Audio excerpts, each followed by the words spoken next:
teman-teman semua. Hai. Kembali lagi di podcast Ngojak, Ngobrol Bijak. Di sini aku akan membahas mengenai podcast tentang pemerintahan lokal di negara Indonesia, Amerika Serikat, Jepang, dan juga Inggris. Dan tentunya teman-teman, di sini aku tidak sendirian. Di sini ada teman-teman cantik nih di samping aku. Hai, katakan hai dong. Hai. Iya, cantik beneran teman-teman. Nah, sebelum kita memulai pada podcast kali ini, aku izinkan berkenalan diri terlebih dahulu. Kenalin, nama aku Revina, dan di sini ada teman-teman nih yang nantinya akan membahas mengenai kebijakan, administrasi, dan juga hal-hal yang lainnya yang tentunya menarik di podcast pada siang hari ini. Di sini ada Kak Nabila. Katakan hai Kak Nabila. Halo semua. Kemudian ada Kak Oki. Hai. Dan nih ada yang kakak cantik nih namanya Kak Evel. Dan paling pojok ada kakak yang jauh-jauh buat datang di podcast ini Kak Salwa. Benar sekali ya teman-teman. Nah, gimana nih Kak perjalanan ketika menuju di sini? Kan kita kan nih ada di ruangan lidah weta nih. Tadi gimana? Aman kan? Aman. Sedikit macet. Di mana nih Kak? Di sini itu dalam macet sih di lampu merah Wiyung. Oh, lampu merah Miyung. Iya sih teman-teman, emang lampu merah Miyung itu sangat padat sekali. Nah, terus nih, gimana nih semester 3 sejauh ini? Aman kan? Insya Allah. Aman ya? Kayak lagi terpaksa ya. Gimana? Ya, insya Allah aman sih ya untuk saat ini. Kok saat ini aja sih Kak? Kayak Kak Apple gak sih? Kak Opi, maaf ya teman-teman, salah gitu. Gimana nih Kak Opi? Kayaknya terpaksa jelasin dong kenapa? Alhamdulillah bisa lah, bisa. Insya Allah. Insya Allah. Baik. Sambil meraung-raung ya. Kenapa nih Kak? Emang struggle yang di semester 3 apa sih? Emang struggle yang paling menonjol sejauh ini? Mungkin kayak kaget gitu sih, soalnya dari semester 1, 2 tuh kita masih santai. Terus semester 3 ini benar-benar tugasnya tuh langsung dihantam langsung kayak Kayaknya emang semester 3 ini serem-serem iya. sedikit gitu ya. Kayaknya mukanya kayak. Sehat-sehat ya buat kalian yang semester 3. Nah, dengerin nih kata-kata bilang sehat-sehat buat teman-teman yang nanti di semester 3. Nah, sebelum kita memulai ini, aku mau tanya sih di awal-awal. Aku pengen tanya nih Kak, kira-kira nih kita nih kan mau bahas tentang mengenai sistem pemerintahan lokal di berbagai negara yang sudah aku sebutkan tadi. Nah, aku pengen tanya bagaimana sih sistem pemerintahan di negara Inggris, Amerika Serikat, Jepang, dan Indonesia. Dan ini kan merangkumnya di sistem pemerintahan. Ini pertanyaannya aku lemparin ke negara kita sendiri ya, yaitu di negara Indonesia. Nah, aku pengen tanya nih, kalau aku yang akan menjelaskan sistem pemerintahan lokal di Indonesia. Ya, jadi sistem pemerintahan lokal di negara Indonesia itu sistemnya menganut sistem presidensial.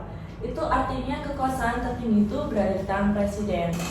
Terus presiden itu bukan hanya sebagai kepala negara, tapi juga sebagai kepala pemerintahan. Terus tugasnya itu mengangkat dan memberhentikan para menteri. Kemudian, tapi sistem pemerintahan presidensial itu mengalami beberapa perubahan. Contohnya amandemen UUD 45 itu untuk memberikan kekuasaan legislatif kepada parlemen dan memperbaiki mekanisme checks and balance. Itu sih kalau di pemerintahan Indonesia. Iya, pemerintahan Indonesia yang sekarang ya guys. Betul. Oh, kalau di Indonesia itu berarti secara nggak langsung tuh masih tetap sama ya dari awal pemerintahan amandemen sampai sekarang. Iya. Nah, sekarang tadi kan kita udah belajar di Indonesia, tentang ngobrol di Indonesia. Nah, selanjutnya aku langsung lemparin ke Jepang nih. Gimana nih kalau sistem pemerintahan lokalnya di Jepang? Nah, untuk sistem pemerintahan di Jepang ini, sistem pemerintahan Jepang ini menggunakan sistem monarki konstitusional dengan bentuk negara kesatuan. Nah, yang artinya itu Jepang punya kaisar sebagai simbol negara, tapi dia nggak punya kekuasaan politik langsung. Nah, yang memegang kekuasaan eksekutif ini adalah Perdana Menteri beserta kabinet-kabinetnya ya, yang dipilih melalui pemilu rakyat Jepang. Nah, untuk yang di level legislatif ini, Jepang punya parlemen bernama Diet Nasional yang terdiri dari 2 kamar, yaitu House of Representatives dan House of Councilors. Nah, mereka ini punya peran besar dalam pembuatan undang-undang dan pengawasan terhadap kebijakan pemerintahan. Itu sih kalau di Jepang. Berarti sejauh ini asing banget gak sih sama di negara Indonesia tadi? Iya. Tapi memang bentuk negaranya itu sama kayak di Indonesia, yaitu apa teman? Kesatuan. Kesatuan sama Jepang dan juga Indonesia. Terus juga di Jepang kan anak pemilu juga. Iya, bersama. Ya, bersama nggak sih Jepang sama Indonesia? Nah, ini kan Jepang Indonesia nih, selanjutnya Amerika. Gimana nih Kak kalau di Amerika? Kalau di Amerika itu kan bentuk negaranya federal ya. Nah, sebenarnya di Amerika Serikat itu sangat beragam dan bervariasi sih. Dari negara bagian ke negara bagian lainnya itu pada dasarnya Amerika Serikat itu ada beberapa bentuk pemerintah lokal termasuk kota, kabupaten, dan distrik khusus. Nah, setiap negara bagian ini memiliki otonomi sendiri kalau di Amerika Serikat. Terus di Amerika Serikat ini yang terkenal ada 2 model khusus.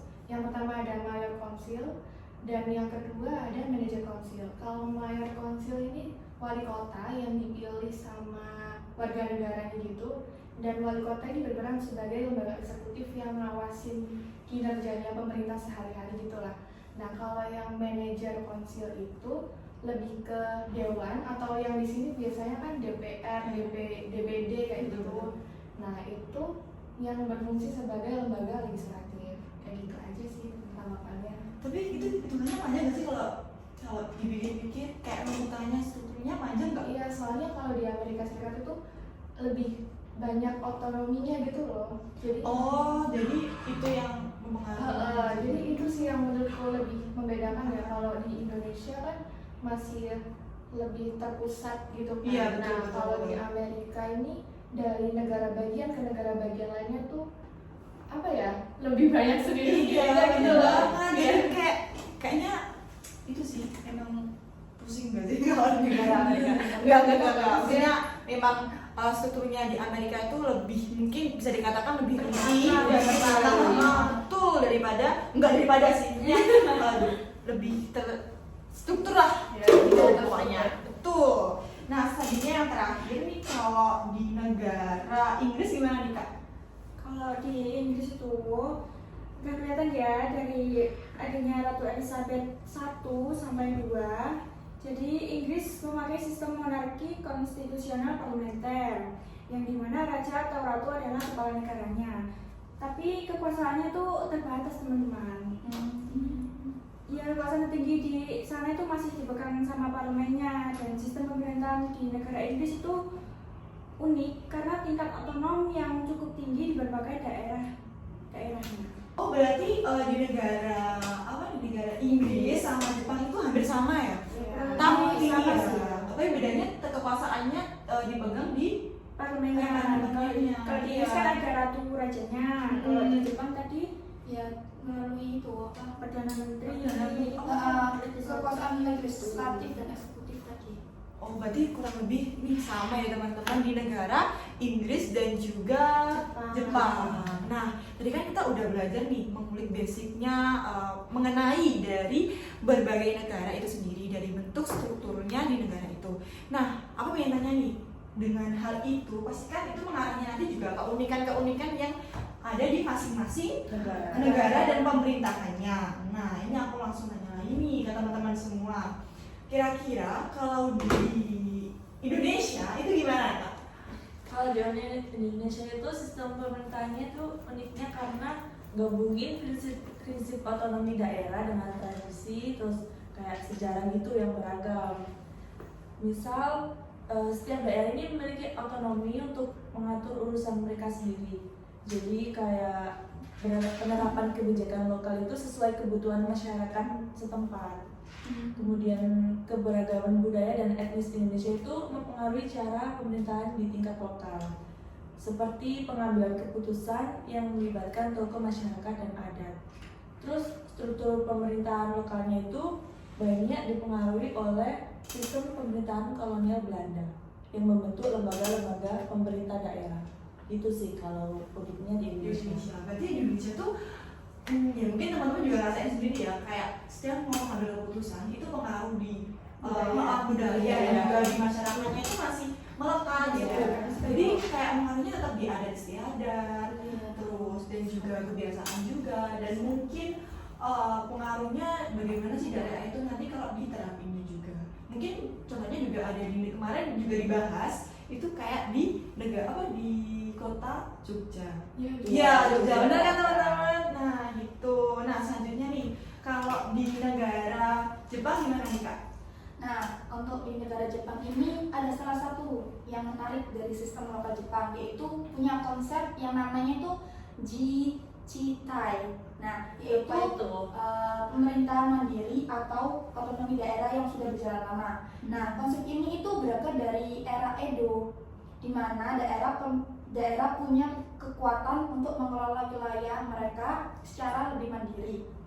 Meski ada modernisasi sejak era Meiji, prinsip-prinsip otonomi ini tetap ada hingga sekarang. Bahkan sistem ini ditingkatkan dengan adanya komuin atau pegawai negeri lokal yang berperan menjaga kebutuhan daerah sesuai karakteristik sendiri.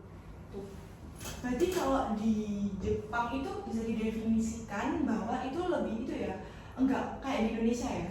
Iya. Mas enggak kan? Enggak. Pokoknya di negara Jepang itu kurang lebih masih enggak kayak Indonesia ya, enggak mengaruh budaya, tapi mengaruh ke tergantung warganya itu penerapannya gimana gitu, dan pemerintahnya juga. Nah mungkin selanjutnya di Jepang nih Kak, kalau di Jepang gimana nih Kak? Jepang lagi dong. Jepang Inggris, iya Inggris gimana nih Kak?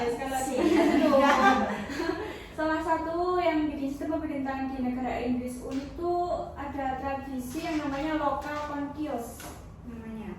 Apa? Pernah dengar sih, kayak pernah dengar. Iya. Apa itu? Tuh, Bisa dijelasin dong.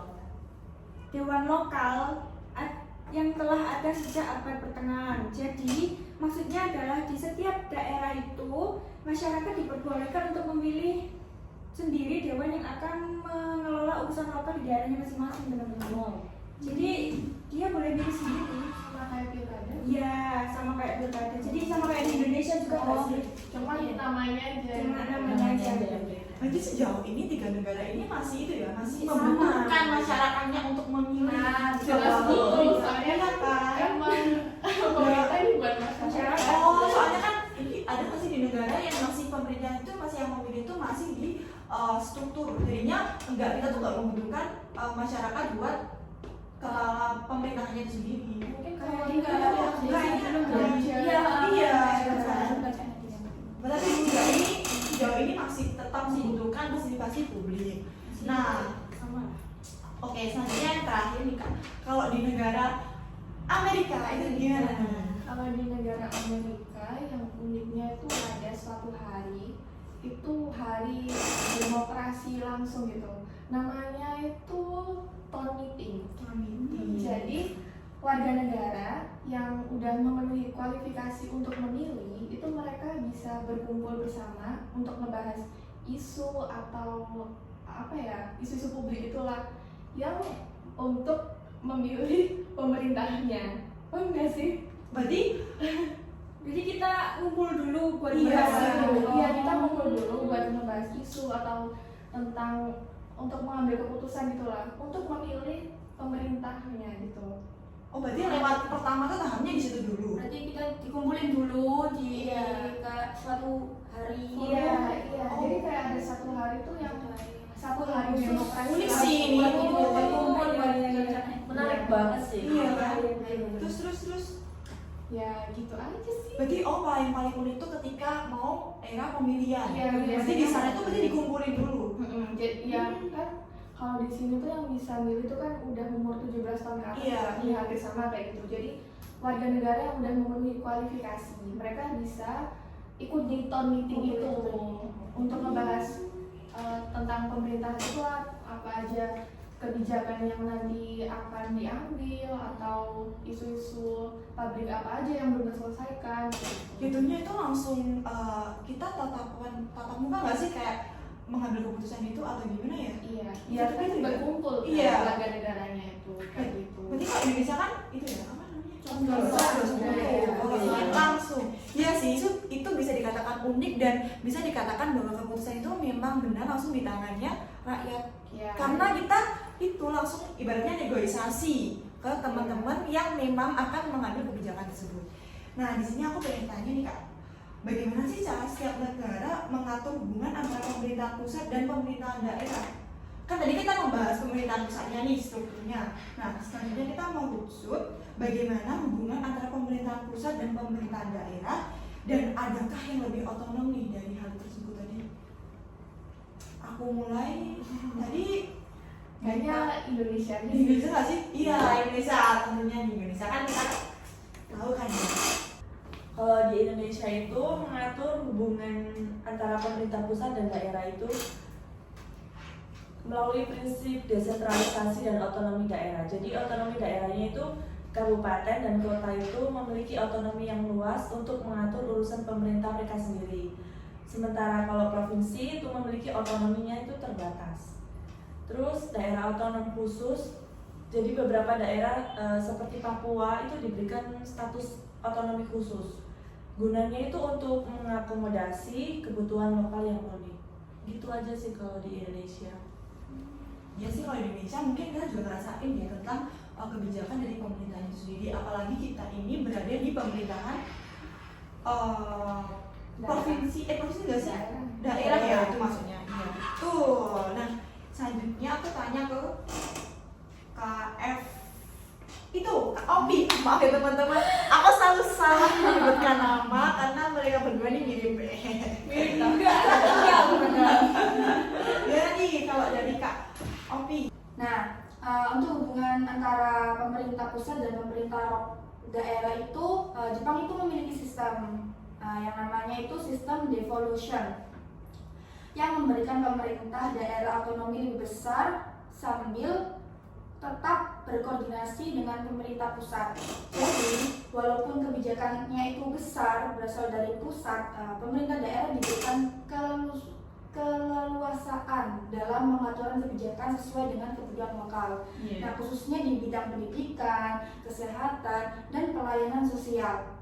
Nah, pemerintah pusat dan daerah ini sering melakukan koordinasi melalui Conference of Local Autonomy yang memfasilitasi diskusi antara perwakilan lokal dan nasional. Nah, berarti ini kalau dalam 3 pemerintahan tadi, kira-kira ini partisipasi lokal itu masih berfungsi nggak sih? Tentunya Masih ya.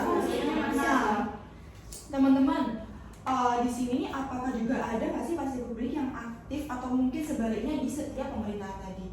Kalau di Amerika masyarakatnya ini sangat aktif dalam isu-isu publik itu loh, Iya. apalagi dalam partisipasi publik itu di Amerika masih aktif gitu loh. Beda kalau di Indonesia, mungkin kalau di Indonesia ini orang-orangnya masih kayak jarang gitu loh, karena mereka kadang ini ngerasa kalau suaranya ini kurang didengar. Iya. Benar sih.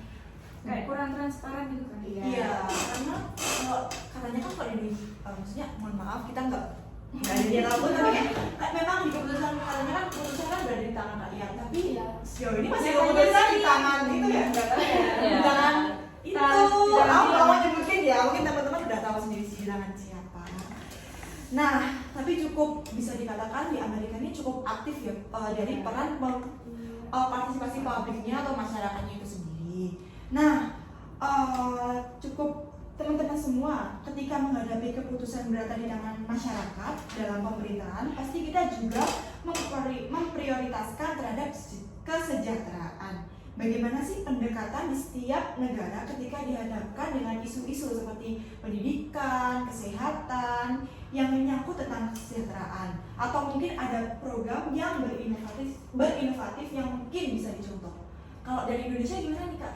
Kalau di Indonesia sendiri kita tahu ada yang di pendidikan itu ada program kurikulum merdeka, itu diterapkan untuk memberikan fleksibilitas dan dalam pembelajaran. Kemudian yang di kesehatan itu yang kemarin ada program pencegah stunting, ya kan, yang lagi rame itu untuk kolaborasi antara pemerintah daerah dan masyarakat untuk meningkatkan kesadaran tentang gizi seimbang dengan fokus pada anak-anak di daerah rawan stunting. Itu sih. Kayak daerah yang pelosok gitu kan, Iya. daerah kecil gitu kan. Berarti kayak emang Ada dua program pendidikan itu. sama kesehatan tuh nggak bisa itu ya, nggak bisa terlepas gitu loh. Kayak itu hal yang memang harus ditunjang buat masyarakatnya itu sendiri. Gitu. Berarti di Indonesia itu yang paling prioritas itu di stunting tadi ya, kebutuhan stunting untuk kesehatannya. Kalau pendidikannya itu mungkin secara Mbak lain seperti apa sih Kak? Kayak pembelajaran sekolah itu menyesuaikan materi dengan kebutuhan siswanya.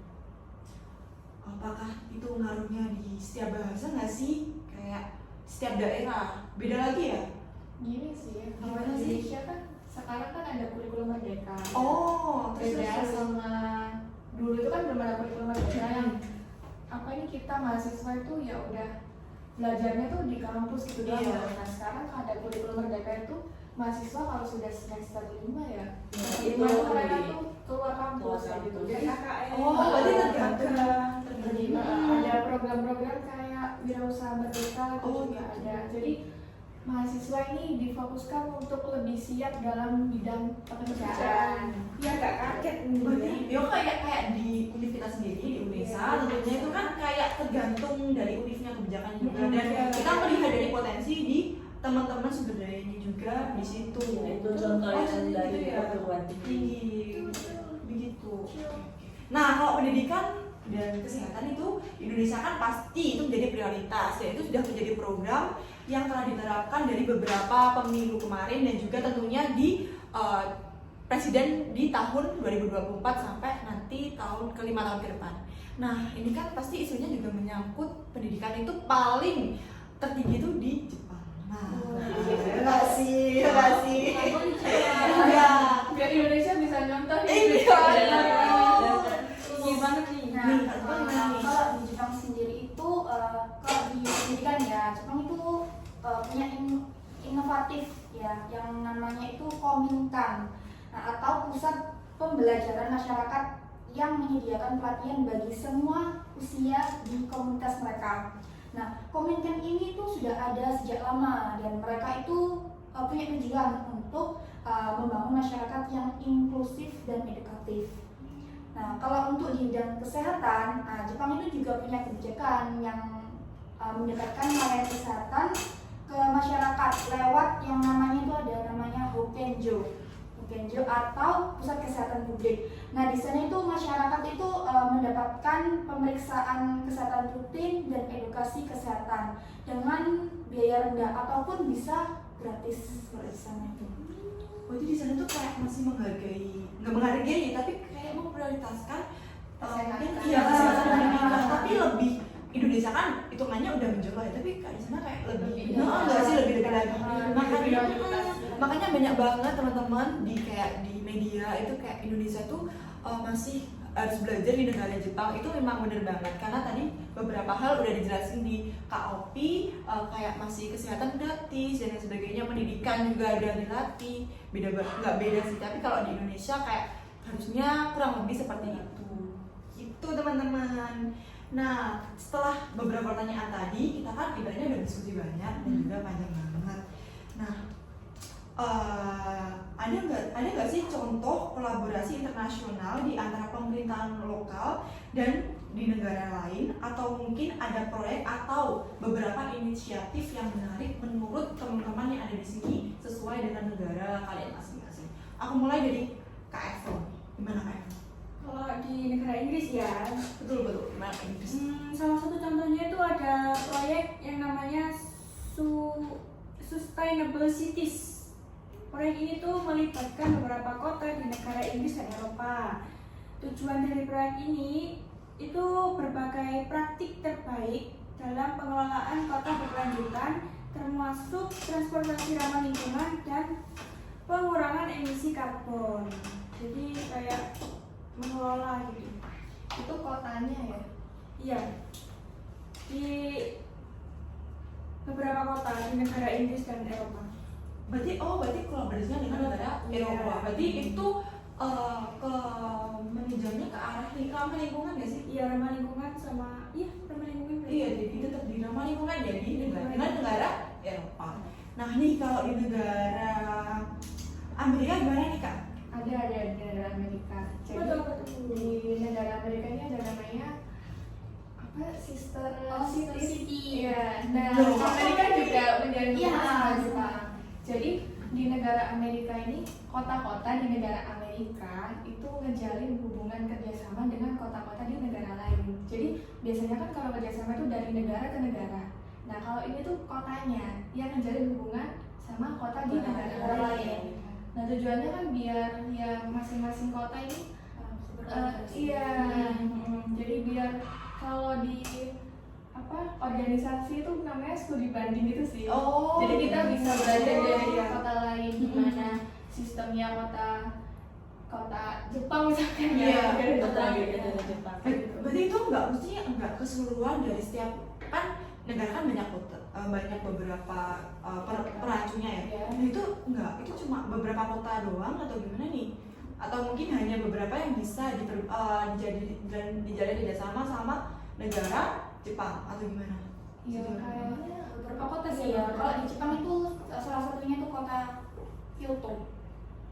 Kyoto, berarti di kota Kyoto tadi itu tuh yang negara yang diprioritasin buat bekerja sama dengan kota di Amerika. Kalau di Jepang kan salah satunya itu tadi. Kalau Iya. di Amerika apa Ya sih? nggak di Amerika aja sih sebenarnya, kayak banyak negara-negara lain, ada Perancis, terus Paris, terus ada San Francisco, tuh itu kotanya ya. Iya. yang di kota Kalau di Amerika mungkin setahu tuh California, Texas kayak gitu sih. Gitu. Berarti itu kayak ya mungkin bisa diprinsipkan itu kayak ya kurang lebih kayak studi banding yang nanti Ya. merucutnya untuk memperkuat hubungan internasional, hubungan. sekaligus membuka peluang kolaborasi yang saling menguntungkan antara negara lain kan. Nah gitu teman-teman, kita udah panjang banget ya tanya-tanya hari ini. Ampun, ini udah pukul berapa ya? Ya mau sampai 11, tadi kita mulainya pukul 10 nih teman-teman. Nah ini aku pengen tanya ke Kak Nabila. Apa ini? Dia panik nih, gak panik lagi. Enggak, tadi udah banyak tanya. Enggak, ini terakhir. Nih Kak, bagaimana sih? Tadi kan kita udah belajar nih di negara ini, Indonesia, Amerika. Indonesia, Inggris, Jepang. Nah, kalau menurut Kak Nabila, tantangan apa yang akan terjadi jika konsep tadi diterapin di negara Australia? Menurut Kak Oke, Nabila. Australia. Amerika. Salah guys. Maaf. Ya, maksudnya di Amerika. Aku ulangi deh pertanyaannya. Bagaimana tantangan yang akan terjadi jika beberapa prinsip sistem pemerintahan yang udah dijelaskan tadi di Amerika diterapin di Indonesia kayak gitu. menurut Kak Nabila? Tuh. Konsep pemerintahan lokal di Amerika Serikat itu beragam dan terdesentralisasi ya. Ada beberapa bentuk tadi yang udah aku jelasin kayak mayor council, manager council kayak gitu kan. Nah, model itu yang bikin pemerintah ini lebih responsif terhadap kebutuhan masyarakatnya. Masyarakat di Amerika Serikat juga lebih terlibat aktif dalam pengambilan keputusan. Terus di Amerika Serikat ini ada fokus profesionalisme yang ngecegah pemerintahnya ini korupsi. Keren sih. Nah, kayaknya udah kelihatan ya tantangan apa kalau dibuat di Indonesia. Soalnya di Indonesia ini kan beragam, ada banyak budaya, suku gitu kan. Jadi mungkin tantangan satunya di partisipasi publik, karena di Indonesia tadi kan mereka-mereka yang dari kota-kota kecil yang bagian kecil itu merasa suara mereka ini kurang didengar. Betul. Nah, kayak gitu itu sih PR-nya pemerintah ya, gimana caranya ini masyarakat di daerah kecil itu bisa merasa terlibat dan didengar suaranya mereka. Terus soal struktur pemerintah di Amerika Serikat itu kekuasaannya lebih terdistribusi ke tingkat lokal, jadi daerah lebih banyak punya otonomi. Sedangkan kalau di Indonesia ini kan lebih terpusat. Iya betul, Ya, betul banget. nah, mubah ini mungkin bisa bikin banyak orang bingung soal ikut Amerika karena mungkin ada yang merasa dirugikan. Jadi kita harus hati-hati aja sih biar semua daerah ini ngerasa adil dan gak ada konflik.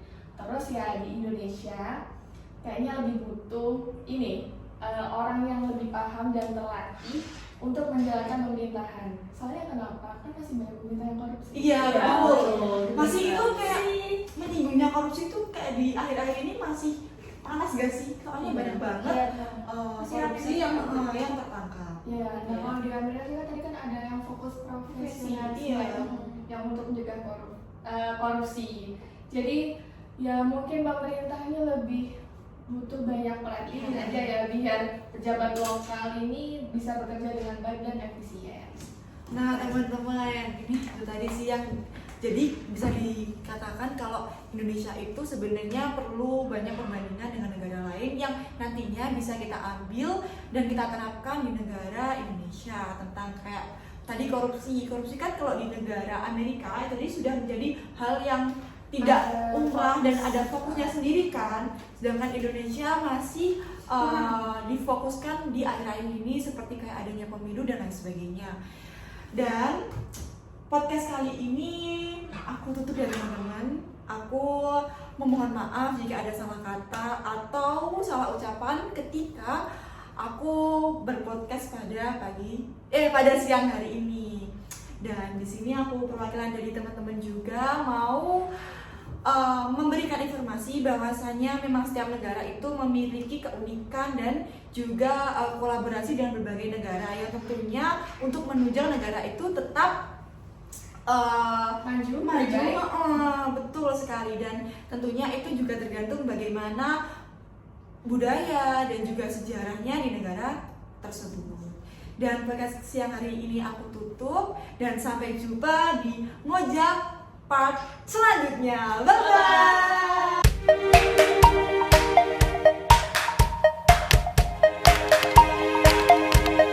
Halo, selamat siang teman-teman semua. Hai. Sebelum menutup podcast pada siang hari ini di Ngojak Ngobrol Bijak, izinkan aku perkenalan diri terlebih dahulu ya teman-teman.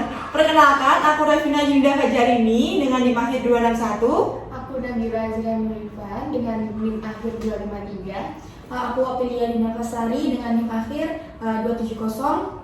Aku Evelina Rahmalia dengan NIM akhir 271. Dan aku Salwa Askia dengan NIM akhir 251. Nah, itu tadi perkenalan dari kami. Sekian dan terima kasih, dan terima kasih sudah menonton podcast kami dan sampai jumpa. Bye-bye.